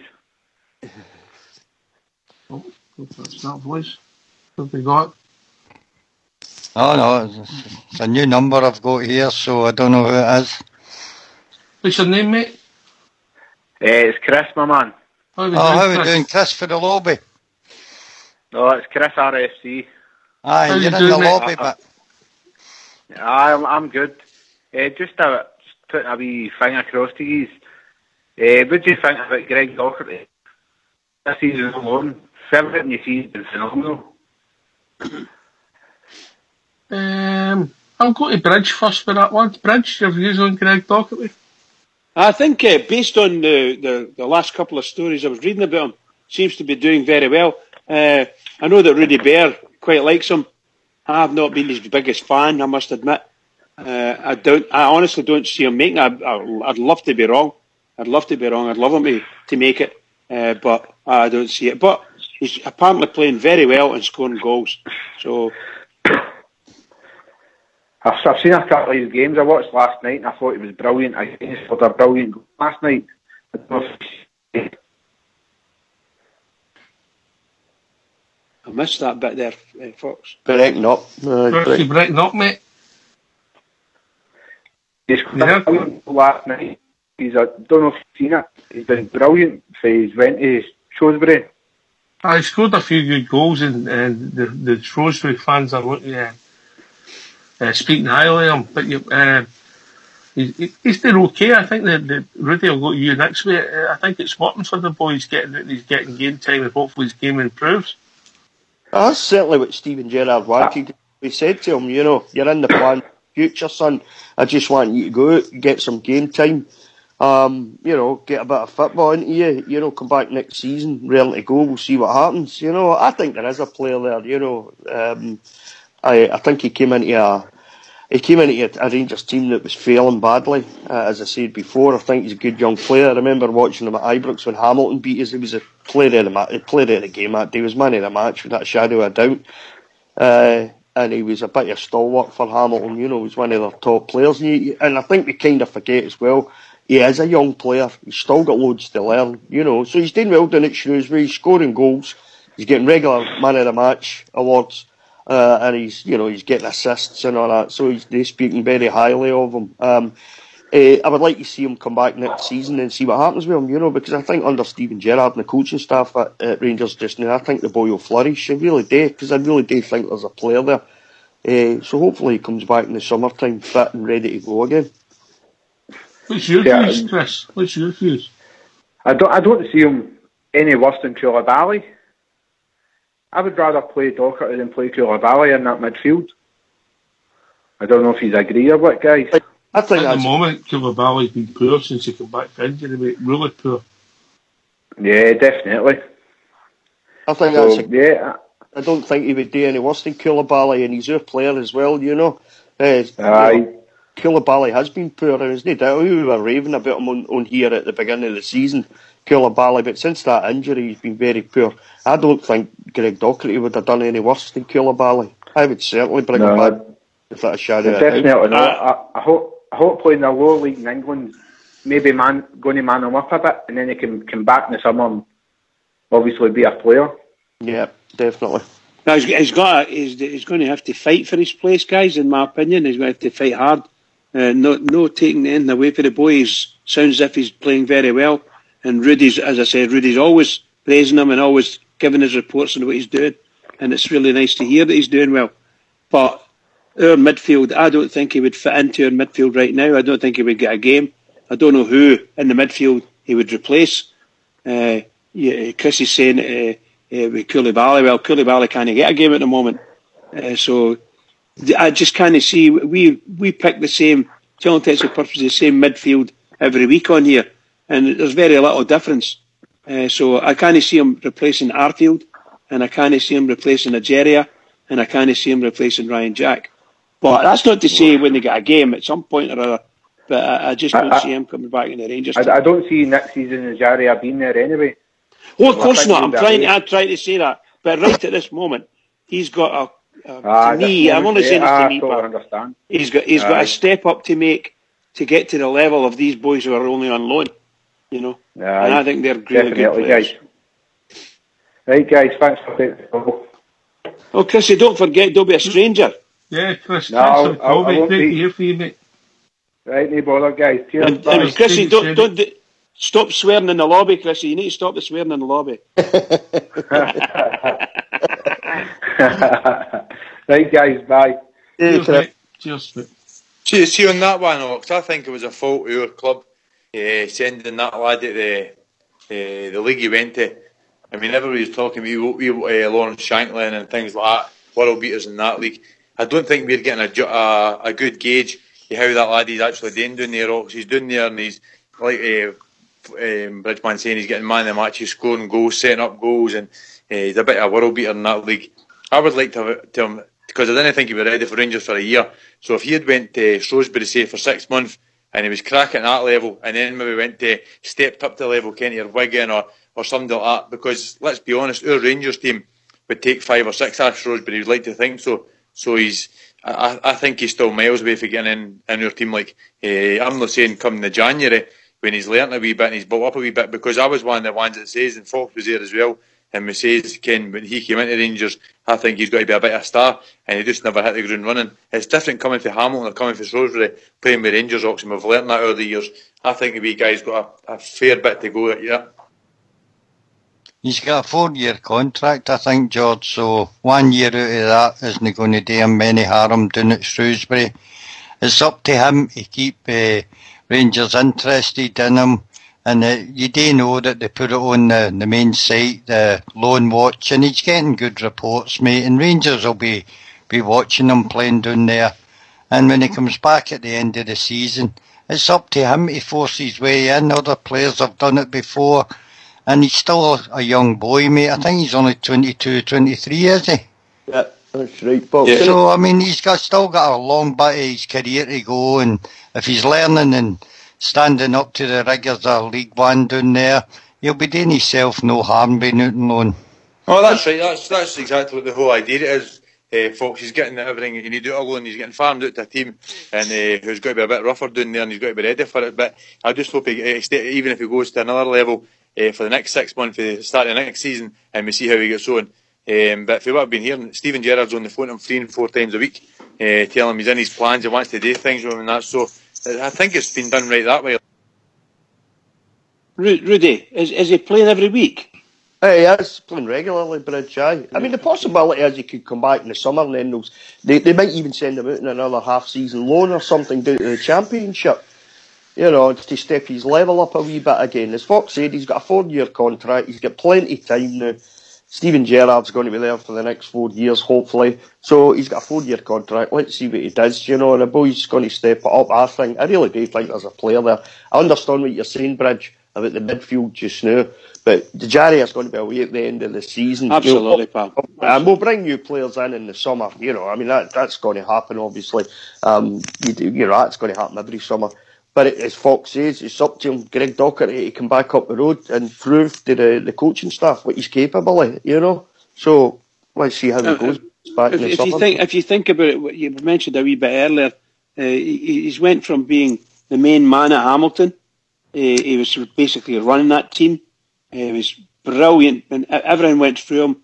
He really was a good player for them, and he's came to us, and unfortunately, just becomes one of the team. He's not the star man. He's one of the team, or one of the players in the squad, should I say? Because we're a far bigger squad with far better players in general, you know. Yeah. So he's going to find it tough in the Rangers, and I'm really pleased to hear you saying that he's doing well. And yeah, I think Big George was saying there it could be a good idea if you could get him 6 months with Shrewsbury and get him another 6 months with somebody else, then see what happens then. But maybe a full season with Shrewsbury might be the thing that he needs under his belt. Different club, different players, different ways, you know. Be interesting to see how he gets on coming the end of the season. I think it's worked for him for game time. I'm not saying the standard's the highest, mate, but aye, that's it, it's worked for him game time. Did we not just appoint somebody there to look after loan players, mate? The boy was in the academy for a few years and used to play with Dundee United. Billy Kirkwood, that's him, aye.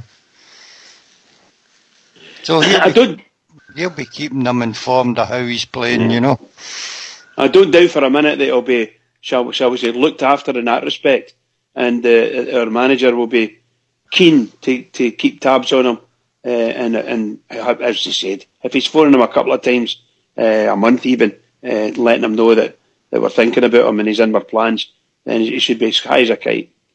Should be as high as a kite, because he comes back up when he's when the break time, he goes back up home, and obviously partakes of coming up to Auchenhowie and meets the guys again, See, the thing as well is, though, Bridge, regardless of where he's been sent to out on loan, all he can do is go there, work hard, play. Absolutely. And that's what the boy's doing. So he's doing everything that's been asked of him, regardless of it's a League One club, we get that. But he's doing what he's been asked to do. And he's playing well, he's scoring goals, he's getting regular man of the match awards. That's all you can ask of the boy. But what Fox says is hit the nail right in the head for me. When he comes back in the summer, he's got to impress. He's got to show the coaching staff at Rangers what he's capable of, So hopefully that's what he'll do when he comes back up the road again. Yeah, and you've been praising he's got a good engine in him and things like that, so be interested to see what he's like when if he actually gets a game for Rangers again. We're a great expectation, isn't we? We're expecting to see a big improvement in him for the last time. Yeah, hopefully. If you look at the difference in Andy Halliday since he went out and lay loan, came back and he started training under Gerrard in the backroom squad, he's improved about 30% in the player that he was before he left for loan. So a year in a physical league down there, I always thought he was brushed off the ball too easily up here, and maybe that League One, which is more a physical than a technical league has been specially picked out for him to maybe make him feel or get used to the roughhouse tackling and everything else that goes on, mate. So we might get a better player back. No, a bit of luck, a bit of luck. See, Andy Halliday's got... He kind of strange for me. I like him because he's a bear, and I like what he does. I like him because he's a left-sided player, which we don't have very many of them. But overall, his overall play is... I think he's a level below where, if you qualify against Barisic, for instance. Barisic, to me, is a class player. He just needs to get some game time in there and get back fit and get game time in. I see him as a quality player. And if Barisic gets his place back and does what we think he's going to do, Andy Halliday we'll never use him in the left back, other than we've got multiple games and give a guy a rest and things like that. I just don't see... You're not comparing like for like, though. I know, pal, that's what I'm trying to say. I'm just saying Andy Halliday's getting used at left back. Aye. Barisic is a natural left back, isn't he? Absolutely. But all I'm saying is that's the only place I see Andy Halliday getting a game for Rangers, other than he's getting used for this, that, or next time for a regular position in the team. I just don't see it for Andy Halliday. A pity though it may be, but he's a squad player, and he'll be an important squad player for us. Yeah, I think that he's definitely played well. He's certainly upped his game under Steven Gerrard this season, Oh, yeah, absolutely. I think most of us would have said, Bridge, we didn't expect him to be there come the start of the season, did we? I certainly did anyway, and I thought Andy Halliday would still be there. But I'm pleased he is. You say he's a better. He's upped his game as well, though. He's worked hard, obviously. And I don't think he's ever really let us down any time he's played this season, regardless of whether it's been left back or whether he's played in the midfield. I think he's played, he's played fairly well, so fair play. Heart in his sleeve, and scored some good goals for us too. Good goals. Got us that penalty that sort of reversed the process against Motherwell. Got us a penalty. Yeah. So he's one of these guys that's no fear to have a shot, We've not got very many of them at the moment. Well, we will have now.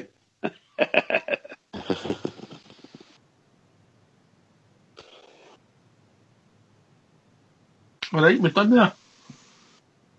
What's your views, just quickly, on the loan system? Is it a positive or a negative for you, Bridgeman? Overall, for Rangers, we've got players out on loan from us, and they seem to be doing very well. We've got players at Rangers on loan who seem to be doing wonderfully well, particularly the midfield boys. They all seem to be doing some great things for us. and I don't see if they weren't playing for us, I don't know who we would have to take their place. They're really playing that well. So yes, I'm very impressed with the loan, and I quite like it. And I'd never thought I would say that with such gusto, but I do quite like it. I think those two boys, Ageria and Kent, have been fabulous for us, just fabulous, to be honest. Rudy Bear? Aye, like Bridge, I think Ageria Kent has been excellent with my name staying for another season, if that was possible. Joe Wall, not really fussed about, to be honest. If he goes back, I'm no bothered. I think you've got to use the loan system, though, Ox, you know. I think there's some quality players out there, you know, that you can bring in a loan, you know, if you use it properly. I think my only concern with the loan system is if you bring too many in, you know. We've got 5 loans in. For me, I don't know if that's verging on too many. Really, you know, if we've got our own young players out on loan, Koulibaly, I was beginning of this, you know, first few games of the season, like everybody else, I was raving about, you know, I'd have went straight to Angie and, you know, had a wee chat to them about possibly taking him on. I'm not so sure I would now, not unless he ups his, he ups his game a wee bit again, you know, and gets back to the player that we've seen in the first few games of the season. But I think you've got to use the loan system. It's part of modern football nowadays, the loan system, Ox, you know. So you've got to use it, you know, even if you're just using it to bolster your squad, bringing in sort of decent players, 2 or 3 decent players to bolster your squad. I think it's, you know, it's a good way to go for me. I don't really have much concern about it, to be honest. Fox has stated that for us, maybe it helps you maybe cut out the flops. You know, you have a look. It gives you a chance to look at players, doesn't it? You know, you can have them up on loan. I think the downside to that, if there is a negative to it, is you've got, well, for instance, we've got Ajaria and Kent now, who've played really well for us. They've done well in Europe, you know, they're playing well almost on a weekly basis, even though Kent's form's dipped a wee bit just now. I'm sure he'll get back, you know, to the player that we've seen in the last a few weeks before that when he was playing well. But what it does, when they're playing in Europe and they're playing well, other teams start to notice them, scouts start to notice them. That's the only thing about the loan thing. If you find a couple of players that you did really like the look of, and you fancy bringing them in, you're going to have stiffer competition for doing south for these players. That's the thing about the loan system, though, you know, especially as I say with the European football, and they're competing and playing well in Europe. Suppose our transfers are a gamble, Bridger. Yeah, well, what can you say? I think just for saying sake, you said to Liverpool, we would like to keep Ryan Kent for another season, and that's, you're going to be using Gerrard's pool, the Liverpool, or he's interested in a sale for him. See what we can do, come up with whatever we can do, and on the never, if you follow what I mean. I think you would probably find that Liverpool say they want to keep him, but you can take him on loan again, and you could pay his wages or whatever. So we come to some agreement somewhere along the line, I would imagine, because I just think, and I'm not being funny when I say this, Rudy, I see that Liverpool team now, and they're going out and they're buying top class, European class players. Yeah. So I can't see a Ryan Kent and a Nigeria getting into those teams. But I could see them being transferred to other teams, of course, down in England, because they're playing really well for Rangers. Can Rangers match these other teams? And obviously the answer to that is no. But if you dangled it in front of them and said, "Would you like to come and sign for us? Get 2 years, and then you can walk back into mostly any team down in England," they might try it. They might take the hit for a week or for a season or two. But they've just signed 5-year contracts or something like that, both of them. So it's just not happening. I just can't see us getting them, but I would love it. I would absolutely love it. These guys are brilliant. They've lifted our game, that's for sure. I agree with you, Bridge.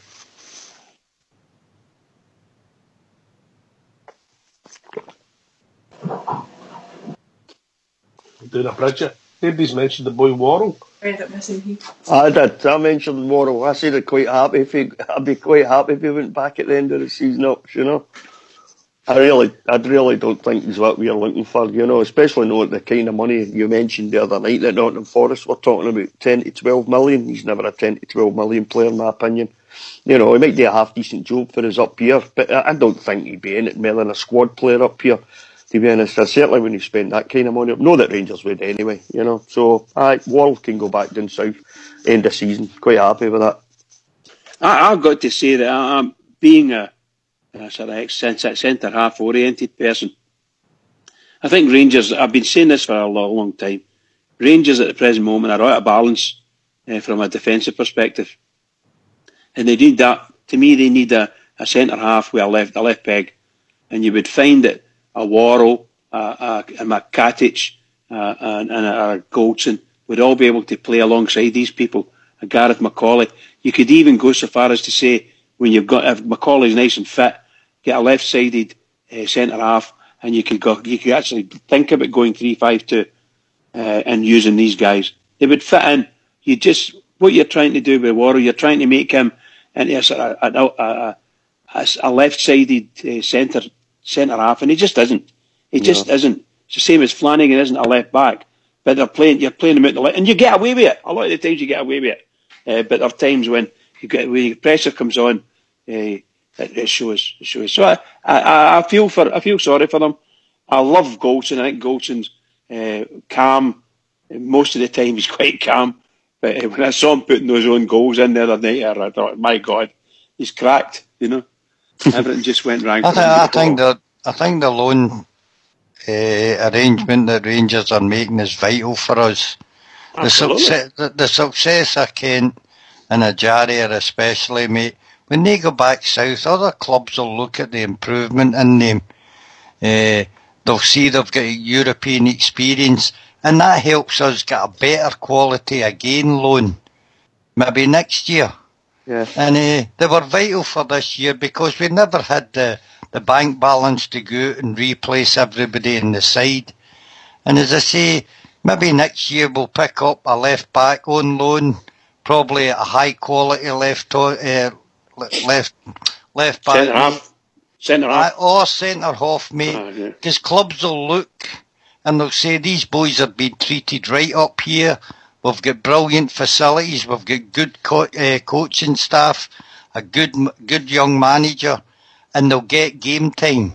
And that's what's vital to the top clubs. So, not just Liverpool now. We'll probably be looking at players for maybe Chelsea, Tottenham and things like that. And we'll get a better quality of loan the next year if everything works out well for these boys. You know, Foxy, can I just ask you, if you think about, if you were like in Ajaria's shoes or Ryan Kent, and you're thinking to yourself, here I am, I can play for Liverpool youth, development squad, whatever it is, might even get a sniff at the first team squad in 2 years' time, or I'll get loaned out to somebody, and you're going to get loaned out at a lower level, and you think what these guys are doing now is they're playing in Europe. For God's sake, these guys are playing, key players playing in Europe. These guys are way above anything they'd ever thought they could ever do at this stage of their life. And they're going to leave Rangers and go back down to that. They're going to go back down to that, and they're never going to play at that level again in all probability, because they'll not make it in that team. They might go to another team and make it, but they'll not make it in that Liverpool team, I don't think, you know. But they'll go out and loan again, mate, probably. That's what I mean, and they would tend to go into Europe to improve their game as well on that side. They've come up here, and everybody in England knows this is a physical league. Both of them have stood up to it, and they're physically. I think Ajaria has grown in strength all the time, and I think absolutely. I think in a midfield, mate, where he's got more room, he'd be a lot different player than I'm getting shut down all the time with 2 or 3 midfielders when he gets the ball up here.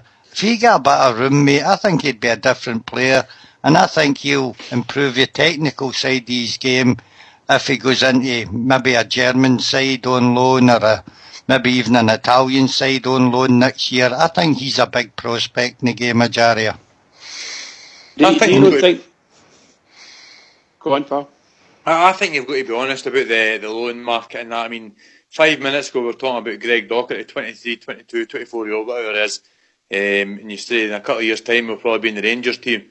We're talking about the boy Worrell, 19-year-old. I think he's under 21's captain actually.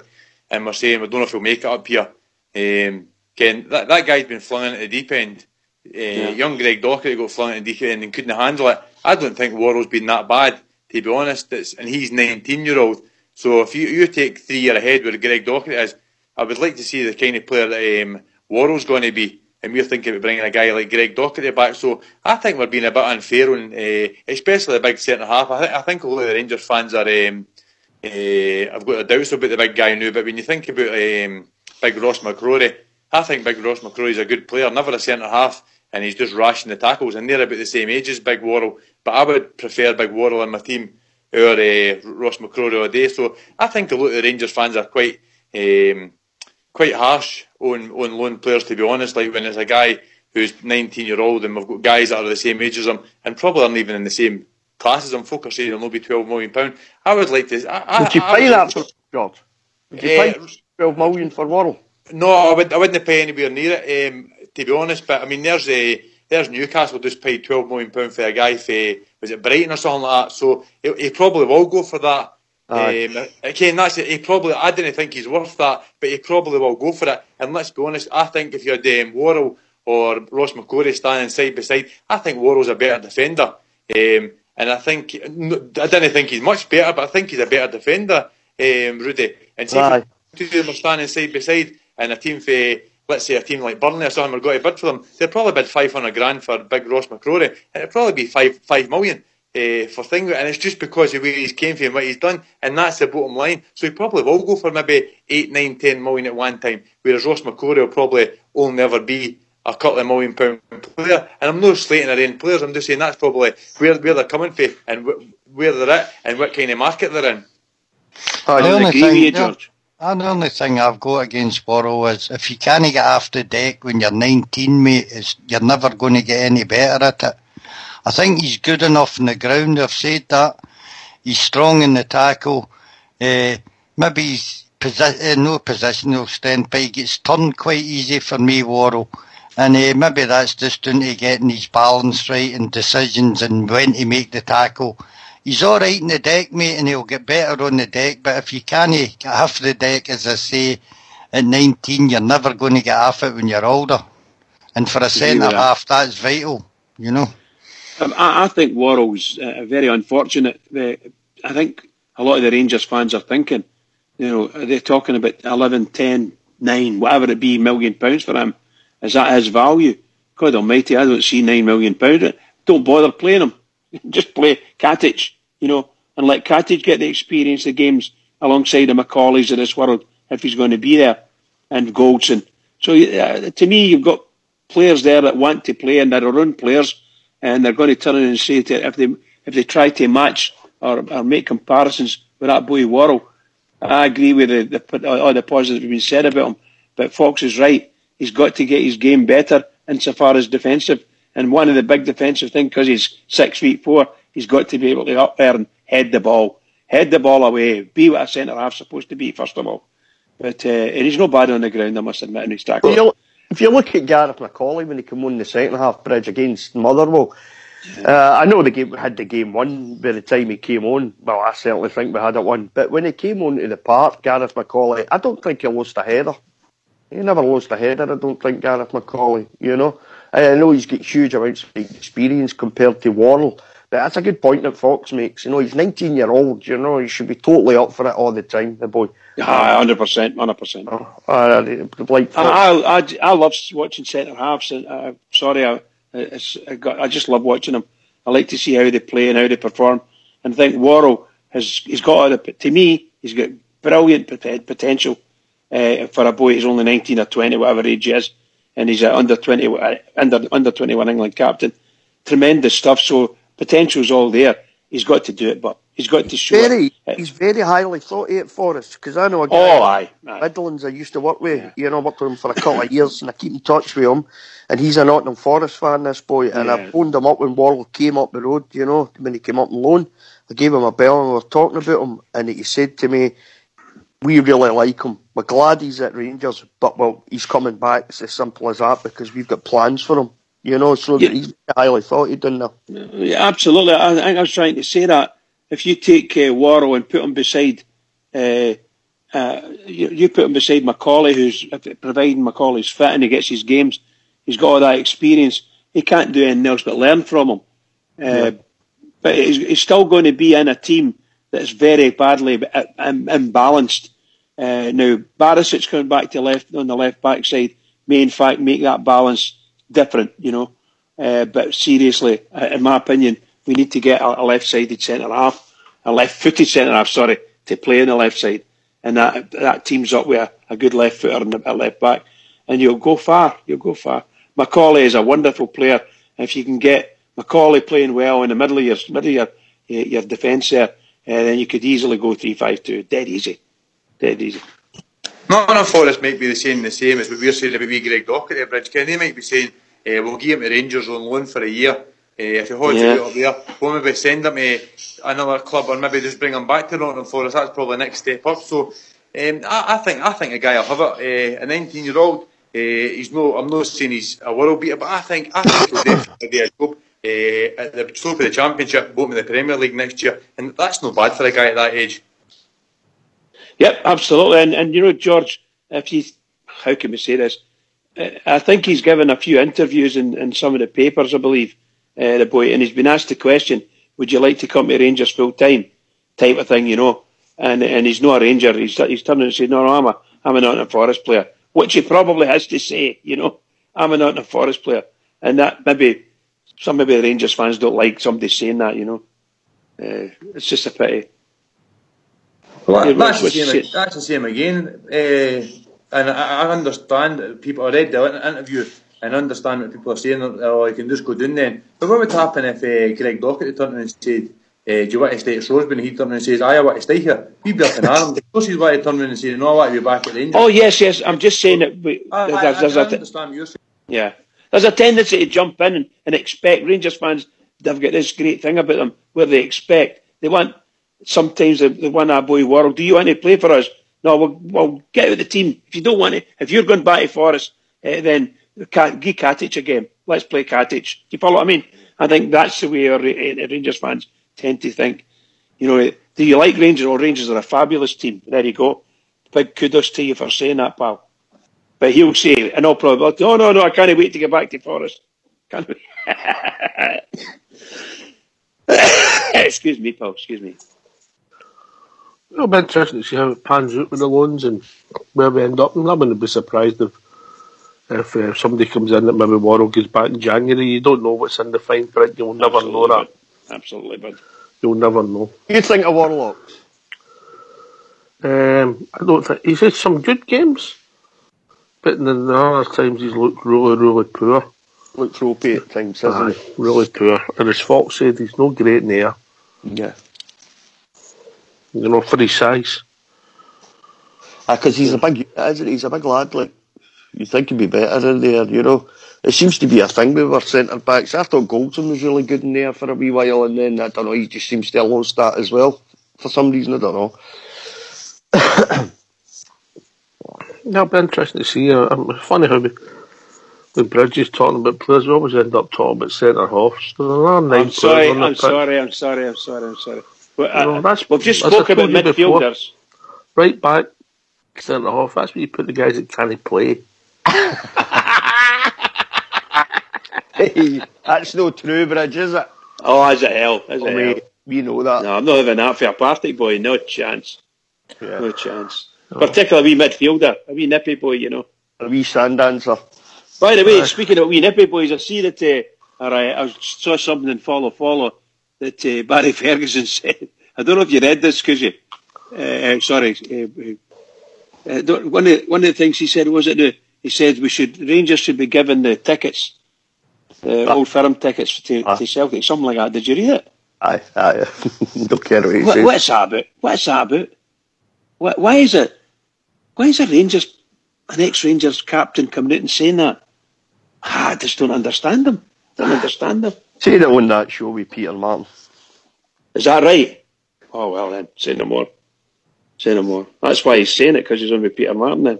Yeah, well, they know how to keep the cash coming in my opinion. And apparently Mr. Boot just came out and said a few things as well. I don't know what he's saying, but apparently came out and said some, we're not going to beat Rangers, we're not going to beat them or something like that. Oh my God. We don't need enemies, do we? We don't need enemies at all. But that's true with ex-captains. Two of our greatest captains. Goodness sake. Wow. Sorry, Oxy, I didn't mean to come in moan with a rant and rave.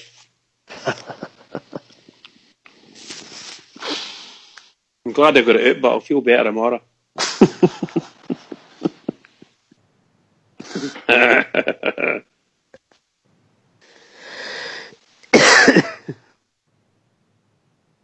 Right, Bridge, hurry up, or I'll need an arse shave. What is it?